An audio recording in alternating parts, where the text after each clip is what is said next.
মিশরের মরুভূমিতে দাঁড়িয়ে আছে হাজার হাজার বছরের পুরনো এক রহস্য, পিরামিড। কিন্তু কিভাবে তৈরি হলো এই বিশাল কাঠামো, কারা বানালো, আর এত নিখুঁতভাবে কিভাবে সম্ভব হলো? চলুন আজ জানি মিশরের পিরামিডের কিছু অজানা সত্য।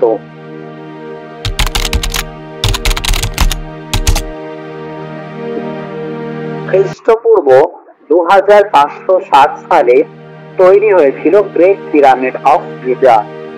এটি খুফু ফারাওয়ের আদেশে নির্মিত। পিরামিডটি প্রায় 146.6 মিটার উঁচু ছিল এক সময়, যা আজও বিশ্বের প্রাচীন 7টি আশ্চর্যের মধ্যে একমাত্র টিকে থাকা বস্তু। প্রায় 23 লাখ পাথরের ব্লক দিয়ে তৈরি, যার প্রতিটি ব্লকের ওজন গড়ে 2.5 টন।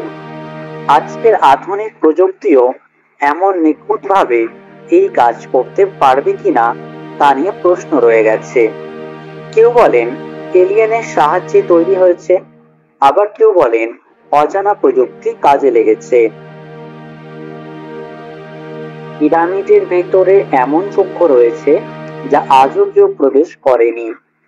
কিছু গবেষণায় পাওয়া গেছে পিরামিডের ভেতরে ইলেকট্রোম্যাগনেটিক এনার্জি তৈরি হয়।